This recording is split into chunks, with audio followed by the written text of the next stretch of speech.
الحمد لله نحمده ونستعينه ونؤمن به ونتوكل عليه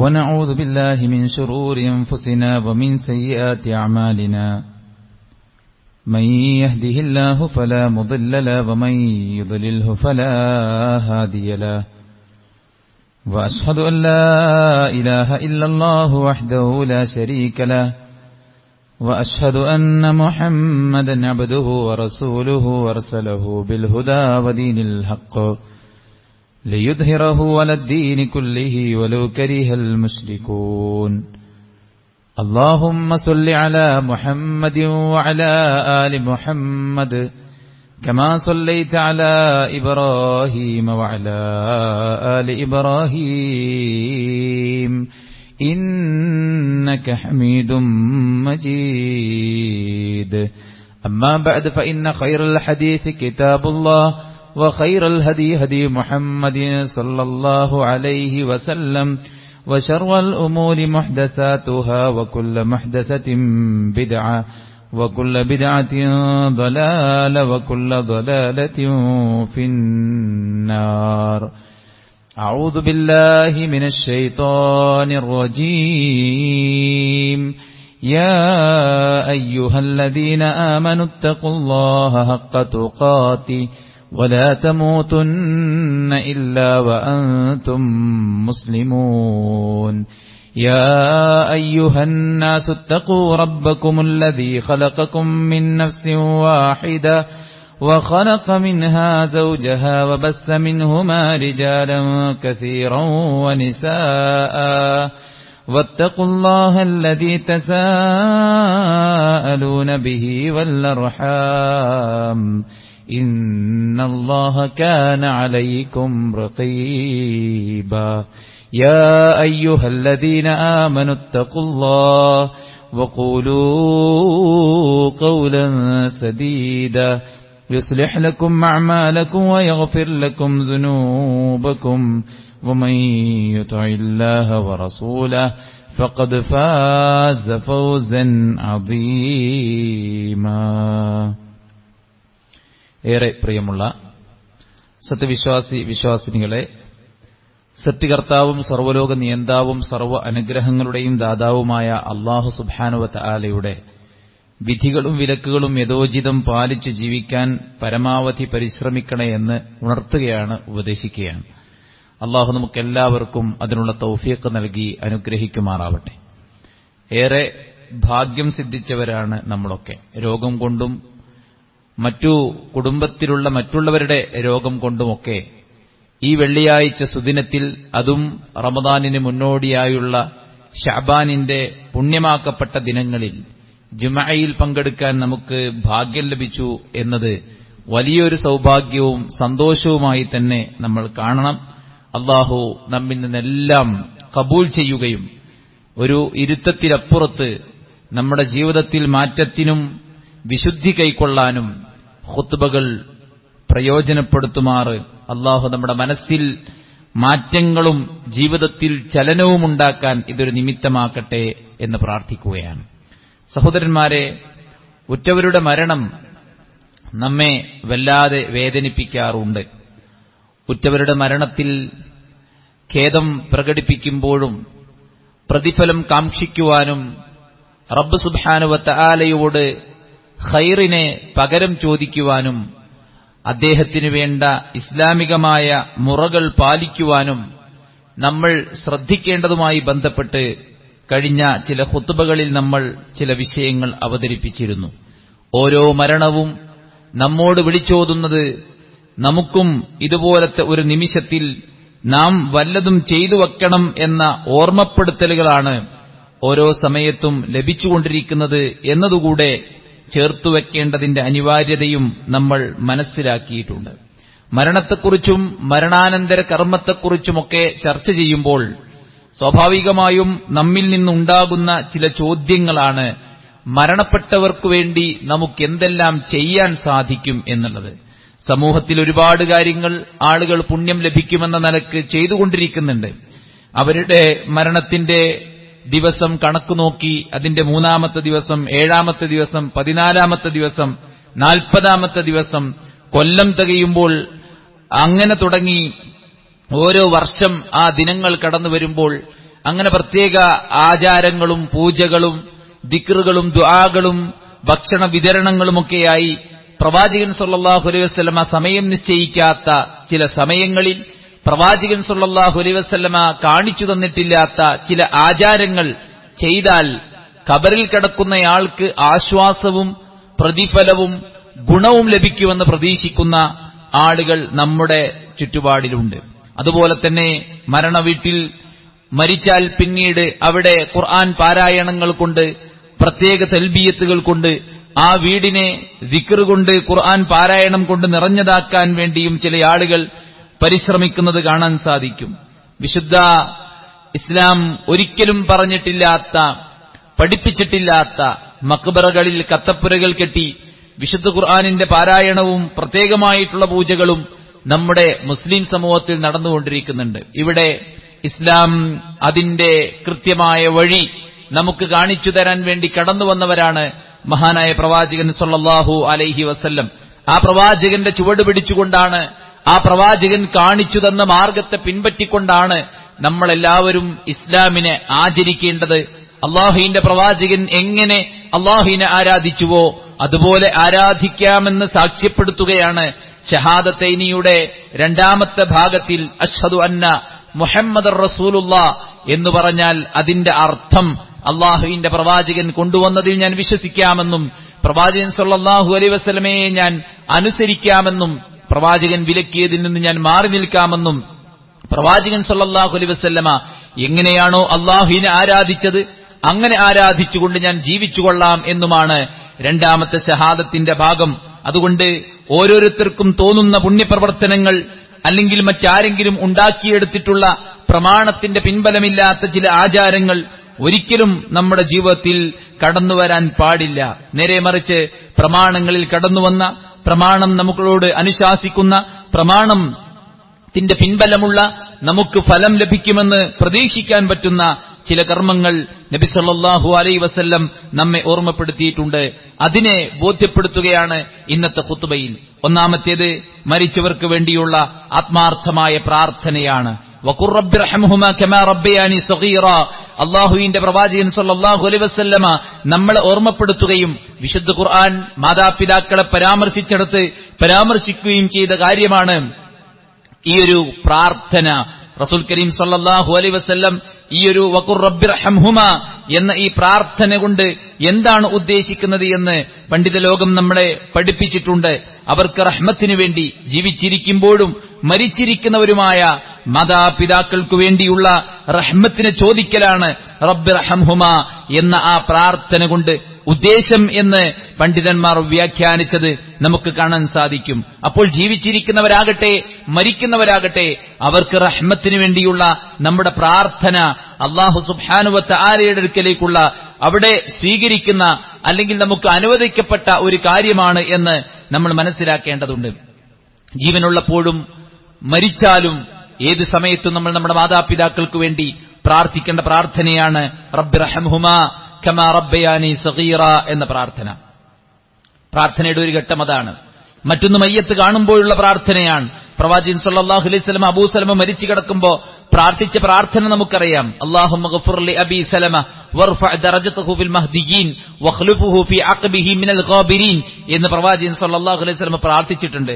അതുകൊണ്ട് നമുക്ക് പേര് പറഞ്ഞുകൊണ്ട് തന്നെ പ്രാർത്ഥിക്കാം. അല്ലാഹുമ്മ ഗഫിർ ലി ഫുലാൻ. ഇവിടെ അബ്ദുറഹ്മാൻ, അബ്ദുൽ ലത്തീഫ് പേരുകൾ ചേർത്തുകൊണ്ട് നമുക്ക് പ്രാർത്ഥിക്കാം.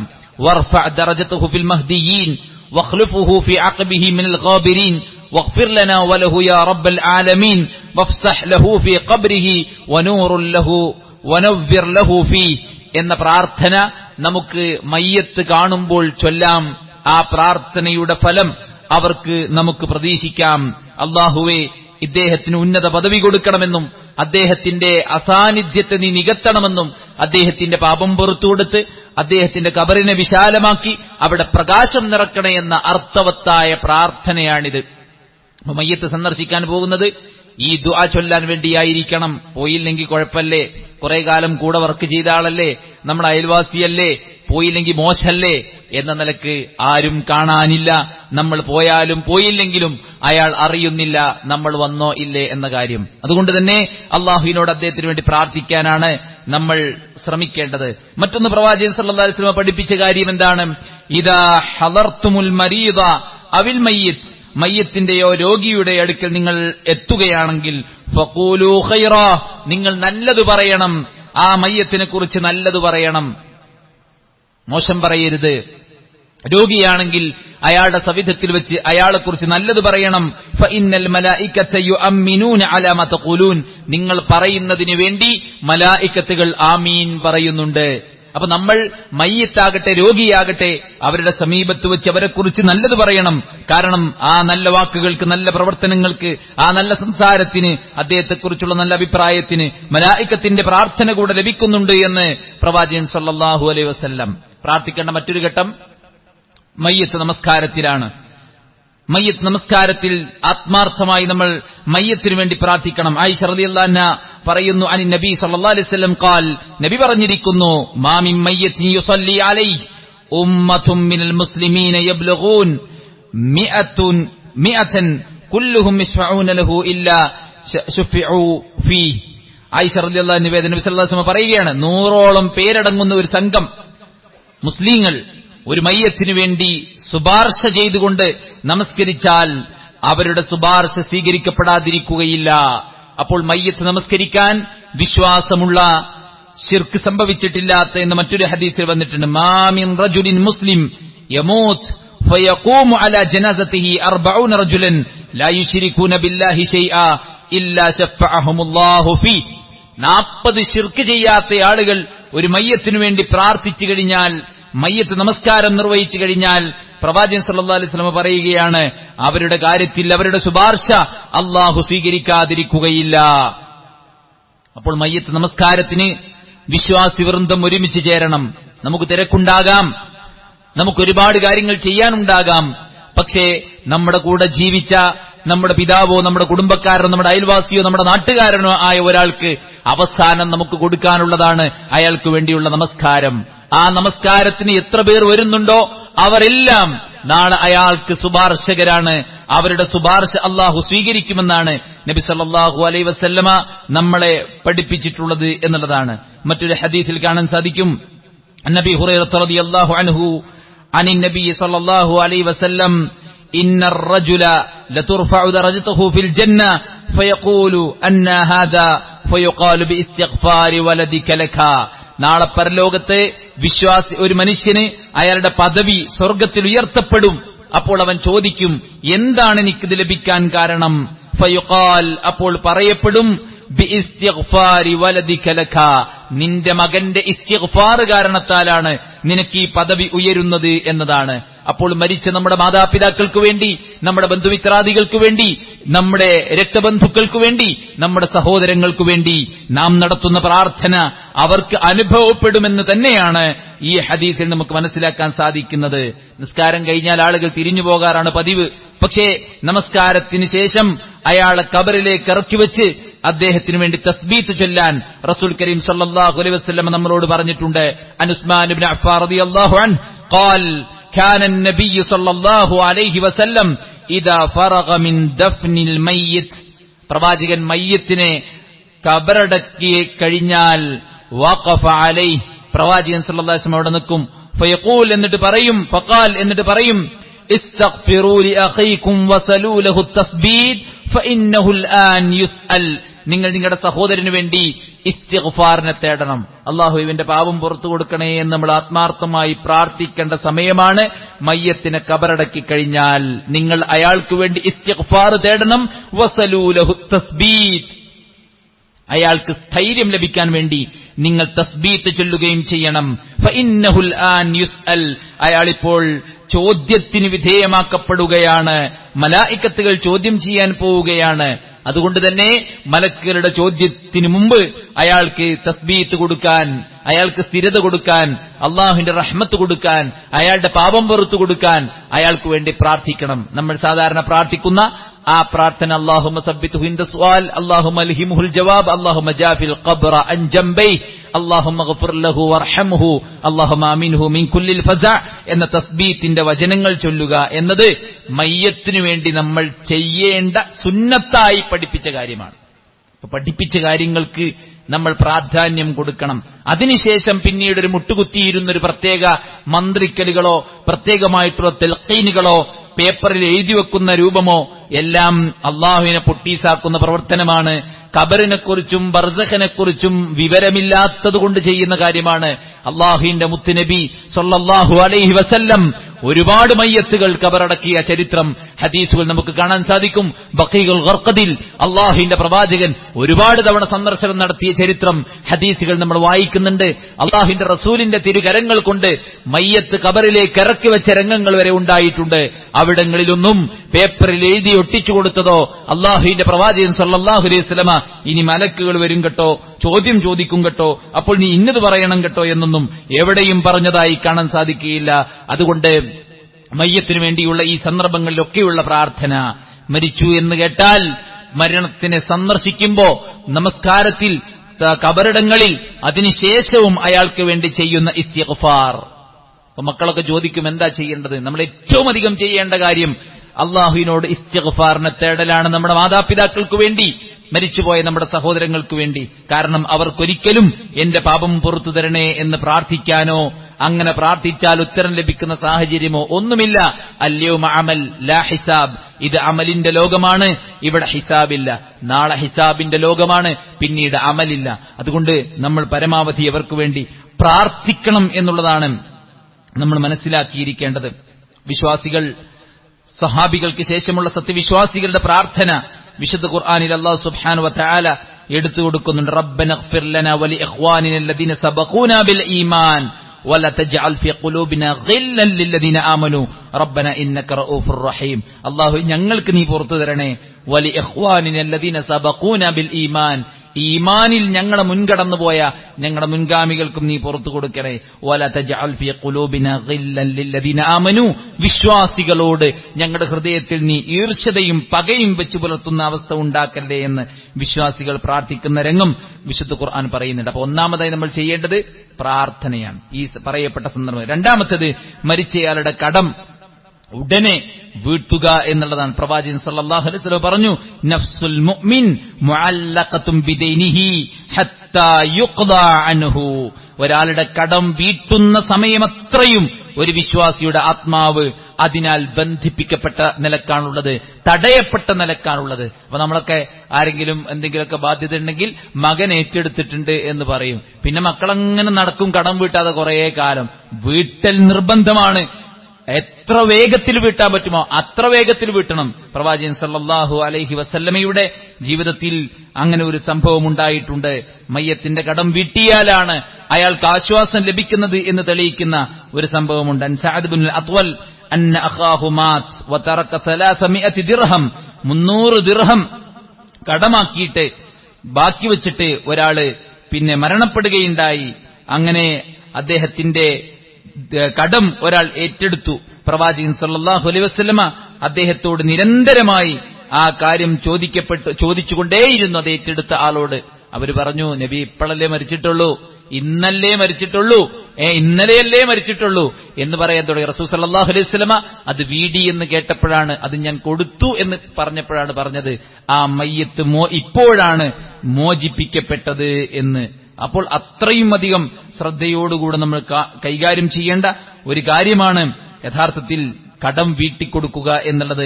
ജീവനുള്ള സമയത്ത് നമ്മൾ ശ്രദ്ധിക്കേണ്ട കാര്യമാണ്. ഒരു തരി പോലും കടം ബാക്കിയില്ലാതെ മരിക്കാൻ വേണ്ടി നമ്മൾ പരിശ്രമിക്കുക എന്നുള്ളത്. കടം വളരെ വേഗത്തിൽ വീട്ടിത്തീർക്കാനും കടബാധ്യതകൾ ബാക്കിയാക്കാത്ത സാഹചര്യങ്ങൾ ഉണ്ടാക്കാനും നമ്മൾ പ്രത്യേകം ശ്രദ്ധിക്കുക. മൂന്നാമത്തെ കാര്യം സഹോദരന്മാരെ, സ്വതക്കയാണ്. മരണപ്പെട്ട വ്യക്തിക്ക് വേണ്ടി അടുത്ത ബന്ധുക്കൾ സ്വതക്ക നിർവഹിക്കാമെന്ന് പ്രവാചകൻ സല്ലല്ലാഹു അലൈഹി വസല്ലം പഠിപ്പിച്ച് കാണാൻ പറ്റും.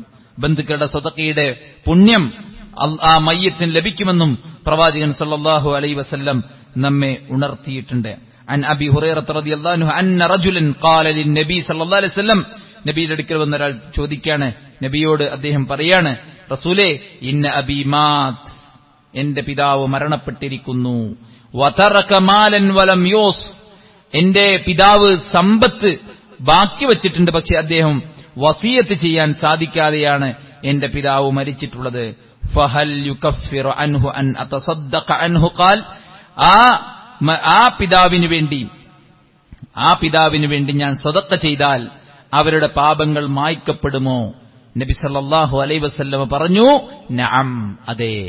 അപ്പോൾ പിതാവ് മരണപ്പെട്ടാൽ ആ പിതാവിനു വേണ്ടി സ്വതക്ക നിർവഹിച്ചാൽ അത് സ്വീകരിക്കപ്പെടുമെന്നാണ് പ്രവാചകൻ സല്ലല്ലാഹു അലൈഹി വസല്ലം പറയുന്നത്. മറ്റൊരു സംഭവത്തിൽ കാണാൻ സാധിക്കും, സഅദ് ബിൻ ഉബാദ പറയുകയാണ്, അന്ന ഉമ്മഹു, അദ്ദേഹത്തിന് പറയണം, അന്ന ഉമ്മഹു മാത്തത്ത്, അദ്ദേഹത്തിന്റെ ഉമ്മ മരണപ്പെട്ടു. അദ്ദേഹം വന്ന് നബിയോട് ചോദിക്കുക, നബി ഇന്ന ഉമ്മി മാത്തത്ത്, എന്റെ ഉമ്മ മരണപ്പെട്ടു.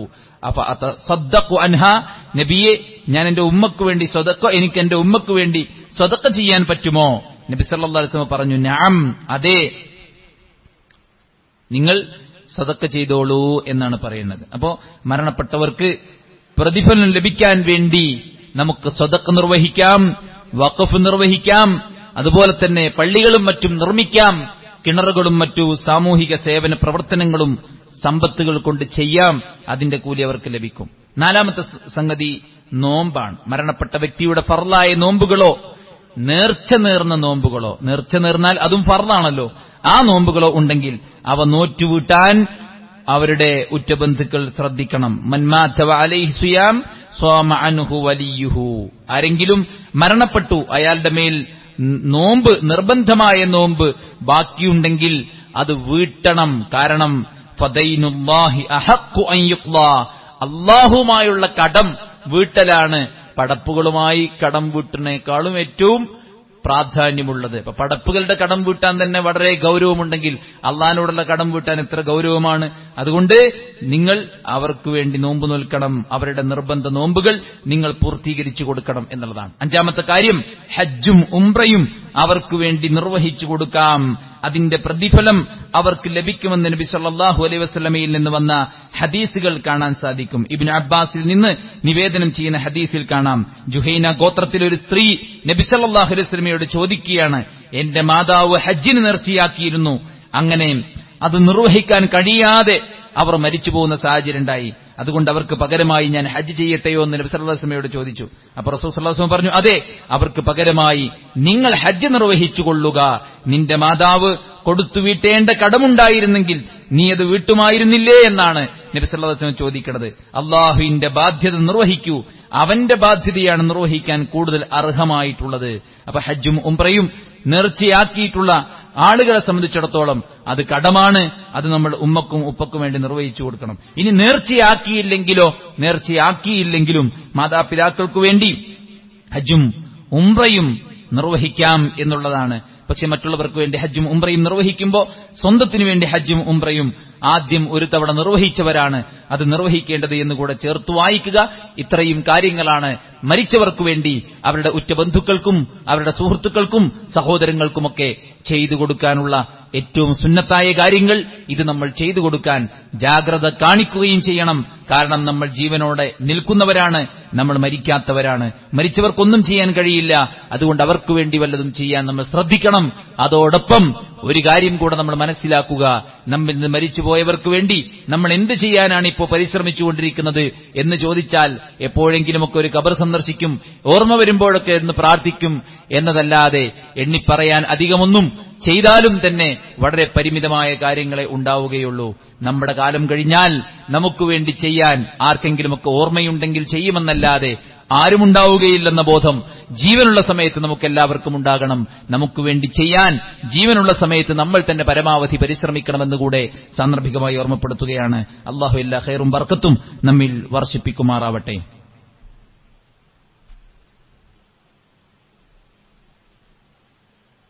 അൽഹംദുലില്ലാ, അസ്സലാത്തു വസ്സലാമു അലാ റസൂലില്ലാ വഅലാ ആലിഹി വസഹ്ബിഹി അജ്മഈന, അമ്മാ ബഅദ്. അല്ലാഹുവിനെ സൂക്ഷിക്കണേ എന്നൊരിക്കൽ കൂടെ ഉണർത്തുകയാണ്, ഉപദേശിക്കുകയാണ്. സഹോദരങ്ങളെ, സുഹൃത്തുക്കളെ, നമ്മെ നശിപ്പിക്കാനും നമ്മെ തകർക്കാനും ഒരു ശക്തി പ്രവർത്തിച്ചുകൊണ്ടിരിക്കുന്നു എന്നറിയുമ്പോൾ സ്വാഭാവികമാണ് അതിനെ ചെറുക്കാൻ ആലോചനകളും അതുപോലെ തന്നെയുള്ള കാൽവെപ്പുകളും മുന്നൊരുക്കങ്ങളും നമ്മൾ നടത്തും എന്നുള്ളതാണ്. എന്നാൽ നമ്മുടെ ദുനിയാവിനെയും നമ്മുടെ പരലോകത്തെയും മുച്ചൂടും നശിപ്പിച്ചു കളയുന്ന ഒരാജന്മ ശത്രുവിനെ നമ്മളെല്ലാവരും എത്രത്തോളം ശത്രുവായി കാണുന്നുണ്ട് എന്ന് തിരിച്ചറിയേണ്ടതുണ്ട്. പള്ളി മിനാരത്തിൽ നിന്ന് ബാങ്ക് കൊടുക്കുമ്പോൾ ഇപ്പോൾ നമസ്കരിക്കേണ്ട ഈ ജോലി പൂർത്തിയാക്കിക്കോ എന്ന് നമ്മളോട് പറഞ്ഞത് ആ ജന്മശത്രുവാണ്. നന്മക്കുള്ള കലക്ഷനുകളും മറ്റുമൊക്കെ നമ്മുടെ മുന്നിൽ നീട്ടപ്പെടുമ്പോൾ പോക്കറ്റിലുള്ള പണം നീ ഇപ്പോൾ അതിൽ നിക്ഷേപിച്ചാൽ നിനക്കിനി മറ്റൊരു കാര്യം ചെയ്യാൻ എവിടെന്ന് പണം ലഭിക്കും എന്ന ചോദ്യം നമ്മുടെ മനസ്സിലിട്ട് നിന്നത് ആ ജന്മശത്രുവായ പിശാചാണ്. പരസ്പരം സ്നേഹിച്ചും സഹകരിച്ചും പരസ്പരം സഹവർത്തിത്വത്തിൽ ഏർപ്പെട്ടും ഒരു ഉമ്മ പറ്റ മക്കളെപ്പോലെ തോളോട് തോൾ ചേർന്ന് ജീവിക്കേണ്ട വിശ്വാസി വൃന്ദത്തിനിടയിൽ ശത്രുതയുടെ നാമ്പ് പകർന്നു നൽകുന്നതും ആ പിശാചാണ്. ഒരു വേള നാം തന്നെ ലജ്ജിക്കുന്ന വളരെ മോശപ്പെട്ട പ്രവർത്തനങ്ങളിലേക്ക് വരെ നമ്മെ എത്തിക്കുന്നത് ആ പിശാചാണ്. ഇന്ന ശൈത്വാന ലക്കും അദുവ്വുൻ ഫത്തഖിദുഹു അദുവ്വാ. നിങ്ങളുടെ ശത്രു തന്നെയാണ് പിശാച്, അവനെ നിങ്ങൾ ശത്രുവായി തന്നെ സ്വീകരിക്കണം എന്നുള്ളതാണ്. തന്റെ മനസ്സിന്റെ ആഗ്രഹം പൂർത്തീകരിക്കാൻ അപരനെ കുത്തിക്കൊലപ്പെടുത്താനും മടി കാണിക്കാത്ത മനുഷ്യന്മാർ ജന്മം കൊള്ളുമ്പോൾ അവിഹിതമായ ജീവിത മാർഗേണ സഞ്ചരിക്കാൻ, സ്വന്തം ഭർത്താവിനെ കാമുകന്റെ കൂടെ കൂടി കശാപ്പ് ചെയ്യാൻ ഒരു പെണ്ണിന്റെ മനസ്സ് പാകപ്പെടുമ്പോൾ പിശാചി എത്ര വൃത്തികെട്ട നെറികെട്ട ശത്രുവാണ് എന്നുള്ളത് നമ്മളെല്ലാവരും മനസ്സിലാക്കിയിരിക്കേണ്ടതുണ്ട്. ഏതു വലിയ ക്രൂരതയും ഏതു വലിയ മ്ലേച്ഛതയും ഏതു വലിയ വൃത്തികെട്ട പ്രവർത്തനങ്ങൾ ചെയ്യാനും മനുഷ്യനെ പ്രേരിപ്പിക്കുന്ന ആ പിശാചിനെ ജീവിതം കൊണ്ട് തോൽപ്പിക്കാൻ സഹോദരന്മാരെ നമുക്ക് സാധിക്കണം. യുദ്ധം കഴിഞ്ഞു, സ്വഹാബത്തെല്ലാം ക്ഷീണിതരാണ്, വല്ലാത്ത ക്ഷീണം അവർ അനുഭവപ്പെട്ടുകൊണ്ടിരിക്കുകയാണ്. അപ്പോൾ പ്രവാചകൻ സല്ലല്ലാഹു അലൈഹി വസല്ലം അവരോട് പറയുകയാണ്, ഇനിയുമൊരു യുദ്ധമുണ്ട്. അവർ അത്ഭുതത്തോടെ നബിയോട് ചോദിക്കുക, നബിയെ ഇനിയുമൊരു യുദ്ധമോ? അള്ളാഹുവിന്റെ പ്രവാചകൻ സല്ലല്ലാഹു അലൈഹി വസല്ലം പറഞ്ഞു, അതെ, ഇനിയുള്ള യുദ്ധം നിങ്ങളുടെ സ്വന്തം മനസ്സിനോടാണ്, നിങ്ങളുടെ ആജന്മശത്രുവായ പിശാചിനോടാണ്. സഹോദരന്മാരെ, നമ്മൾ തമ്മിൽ ശത്രുക്കളല്ല, നമുക്കിടയിൽ ശത്രുതയുടെ സന്ദേശം പകരുന്നവരാണ് യഥാർത്ഥത്തിൽ പിശാചിന്റെ ദൗത്യം ഏറ്റെടുക്കുന്നത് എന്ന് നാം തിരിച്ചറിയണം. നമ്മൾ തമ്മിൽ ഇണക്കത്തിൽ ജീവിക്കേണ്ടവരാണ്. അയൽവാസികളും കൂട്ടുകുടുംബങ്ങളും ജ്യേഷ്ഠാനുജന്മാരും സ്നേഹത്തിൽ കഴിയേണ്ടവരാണ്. വളരെ പ്രയാസം നിറഞ്ഞ രോഗം, ഉമ്മയാകട്ടെ 9 മാസമായി ബെഡിൽ അമർന്നു കിടക്കുകയാണ്, ചലനമറ്റ് കിടക്കുകയാണ്. തനിക്കാകട്ടെ ഈ ഉമ്മയെ നോക്കേണ്ട സ്ത്രീക്ക് അറ്റാക്ക് ബാധിക്കുമ്പോ കുടുംബക്കാരെ വിളിച്ചിട്ട് ഒന്ന് ഉമ്മയെ നോക്കുവോ എന്ന് ചോദിക്കുമ്പോഴാണ് കുടുംബങ്ങൾ തമ്മിലുള്ള കലഹങ്ങളുടെ ചരിത്രം പുറം ലോകമറിയുന്നത്. സഹോദരങ്ങളെ, ആരാണ് ഒരു ഉമ്മ പറ്റ മക്കൾക്കിടയിൽ, ഒരു രക്തബന്ധുക്കൾക്കിടയിൽ ശത്രുത ജനിപ്പിച്ചത് ആരാണെന്നത് നാം ചിന്തിക്കേണ്ട കാര്യമാണ്. ഒരുമിച്ച് അതിർത്തി പങ്കിടുന്ന അയൽവാസികൾക്കിടയിൽ അസൂയയും പകയും വിദ്വേഷത്തിന്റെയും നാമ്പ് പകർന്നത് ആരാണെന്ന് നാം തിരിച്ചറിയേണ്ടതുണ്ട്. ഒരേ മഹല്ലിൽ ഒരുമിച്ച് ജീവിച്ച് ശീലിച്ച നമ്മൾ, ഒരുമിച്ച് ഒരേ പള്ളിയിൽ ഖുത്ബയ്ക്ക് വേണ്ടി സന്നിഹിതരായ നമ്മൾ, കാലോട് കാല് ചേർത്തുവെച്ച് തോളോട് തോൾ ചേർത്തുവെച്ച് ഒരേ മുസല്ലയിൽ നമസ്കരിച്ച നമുക്കിടയിൽ ശത്രുതയുടെ നാമ്പ് പകരുന്നത് ആരാണെന്ന് നാം തിരിച്ചറിയേണ്ടതുണ്ട്. അവിടെ പിശാച് ജയിക്കുന്നുവോ നമ്മൾ പരാജയപ്പെടുന്നുവോ എന്ന് ആത്മാർത്ഥമായി ചിന്തിക്കുവാൻ നമുക്ക് സാധിക്കണം. ഏകാഗിയായി തന്റെ ബെഡ്റൂമിൽ താൻ തനിച്ചായിരിക്കുമ്പോൾ പിശാച് ജയിക്കുകയും താൻ പരാജയപ്പെടുകയും ചെയ്യുന്നുവോ എന്ന് നാം ആത്മാർത്ഥമായി ചിന്തിക്കണം. അള്ളാഹുവിന്റെ ദിക്റാണ് സഹോദരന്മാരെ പിശാചിനെ തോൽപ്പിക്കാനുള്ള ഏറ്റവും വലിയ ആയുധം. മനുഷ്യൻ അള്ളാഹുവിന്റെ ദീനിനെ തൊട്ട് അശ്രദ്ധമായാൽ വസ്വസ്, പിശാച് ഹൃദയത്തിൽ വസ്വാസ് ഉണ്ടാക്കും. ഫലമ്മാ ദക്കർ, അള്ളാഹുവിനെ അവൻ ഓർത്താൽ, ഹുന്നസ്, പിശാച് അവിടെ നിന്നും ഓടിയകലും. അതുകൊണ്ട് തിന്മക്കുള്ള പ്രചോദനമുണ്ടാകുമ്പോൾ, വികാരത്തിന് കീഴ്പ്പെടുമ്പോൾ, ദേഷ്യം വന്ന് എന്തും ചെയ്യുമെന്ന അവസ്ഥയിലേക്ക് നമ്മുടെ മനസ്സും ശരീരവും സജ്ജമാകുമ്പോൾ ഇത് പിശാചാണെന്ന് തിരിച്ചറിയാനും അഊദു ബില്ലാഹി മിനശ് ശൈത്വാനിർ റജീം എന്ന് ചൊല്ലുവാനും അഊദു ബികലിമാത്തില്ലാഹി താമ്മ മിൻ കുല്ലി ശൈത്വാനിൻ വഹാമ്മ വമിൻ കുല്ലി ഐനിൻ ലാമ്മ എന്ന് പിശാചിൽ നിന്ന് അള്ളാഹുവിനോട് രക്ഷ തേടാനും സദാസമയം നമുക്കെല്ലാവർക്കും സാധിക്കണം. അവനുണ്ടിവിടെ, ഈ പള്ളിയുടെ ഓരങ്ങളിൽ അവനുണ്ട്, ഈ അങ്ങാടിയിൽ അവനുണ്ട്, നമ്മുടെ കുടുംബങ്ങളിൽ അവനുണ്ട്, നമ്മുടെ ബെഡ്റൂമിൽ അവനുണ്ട്. ഭാര്യയും ഭർത്താവും ജീവിതത്തിന്റെ ഏറ്റവും നല്ല സന്തോഷ മുഹൂർത്തം പങ്കിടുന്ന ഒരു സന്താനലബ്ധിക്കു വേണ്ടി അവർ ചെയ്യുന്ന പ്രവർത്തനങ്ങളിൽ വരെ പിശാചുണ്ടെന്ന കാര്യം നാം തിരിച്ചറിയേണ്ടതുണ്ട്. സഹോദരന്മാരെ, പിശാചിനെ ജയിക്കാൻ വിടരുത്. പിശാചിന്റെ ആൾരൂപങ്ങളായി പിശാചിന്റെ ഉത്തരവാദിത്വം ഏറ്റെടുത്തുകൊണ്ട് കുടുംബത്തിലും സമൂഹത്തിലും മഹല്ലിലും പ്രവർത്തിക്കാൻ നമ്മൾ പരിശ്രമിക്കരുത് എന്ന് വളരെ ഗൗരവപൂർവ്വം ഓർമ്മപ്പെടുത്തുകയാണ്. അല്ലാഹു സുബ്ഹാനഹു വ തആല നമ്മെ ഈ ലോകത്തേക്ക് വിടുമ്പോൾ തന്നെ നമ്മളോട് മുന്നറിയിപ്പ് നൽകിയ കാര്യമാണ്. സത്യത്തിന്റെ പാതയിൽ പിശാചിരിക്കുന്നുണ്ട്. നിങ്ങളെ നരകത്തിന്റെ വഴിയിലേക്ക് കൊണ്ടുപോകാൻ അവൻ പരിശ്രമിക്കും. നിങ്ങളുടെ വികാരത്തെ, നിങ്ങളുടെ ഇഷ്ടത്തെ, നിങ്ങളുടെ ഉദ്ദേശത്തെ, നിങ്ങളുടെ ആഗ്രഹങ്ങളെ ചൂഷണം ചെയ്തുകൊണ്ട് ആ പിശാച് നിങ്ങളെ പിഴപ്പിക്കുമെന്ന് അല്ലാഹു സുബ്ഹാനഹു വ തആല നമുക്ക് മുന്നറിയിപ്പ് നൽകിയിട്ടുണ്ടെങ്കിൽ അല്ലാഹുവിന്റെ ദിക്റെടുത്തും വിശുദ്ധ ഖുർആൻ പാരായണം ചെയ്തും നമസ്കാരങ്ങൾ കൃത്യമായി നിർവഹിച്ചും മനസ്സിൽ പിശാച് ഇടപെടുമ്പോൾ അല്ലാഹുവിനോട് രക്ഷ തേടിയും ആ ശത്രുവിനെ തോൽപ്പിക്കാൻ നിശ്ചയദാർഢ്യമെടുത്തുകൊണ്ടായിരിക്കട്ടെ ഒരു പരിശുദ്ധ റമദാനിന്റെ കോലായിൽ ചെന്ന് നിൽക്കുമ്പോ നമ്മളെല്ലാവരും ജീവിതത്തെ മുന്നോട്ട് നയിക്കുമ്പോൾ ശ്രദ്ധിക്കേണ്ട കാര്യം, അങ്ങനെ ഒരു തീരുമാനമെടുത്ത് മുന്നേറാൻ നമുക്ക് സാധിച്ചാൽ ഇൻഷാ അല്ലാഹ് ജീവിതത്തിൽ വിജയിക്കാൻ നമുക്ക് പറ്റും. ഒരു കാര്യമേ നമ്മൾ തീരുമാനിക്കേണ്ടതുള്ളൂ, പിശാചിന്റെ മുന്നിൽ ഞാൻ തോറ്റുകൊടുക്കുകയില്ല എന്ന് തീരുമാനിച്ച് മുന്നേറാൻ നമുക്ക് സാധിക്കണം. അല്ലാഹു സുബ്ഹാനഹു വ തആല നമുക്കെല്ലാവർക്കും അതിനുള്ള തൗഫീഖ് നൽകി അനുഗ്രഹിക്കുമാറാവട്ടെ. വന്നുപോയ എല്ലാ പാപങ്ങളും അല്ലാഹു വിട്ട് പുറത്തു മാപ്പാക്കി തരുമാറാവട്ടെ. നമ്മിലെ രോഗികൾക്ക് അല്ലാഹു ശിഫാഉൻ ആജിൽ പ്രദാനം ചെയ്യുമാറാവട്ടെ.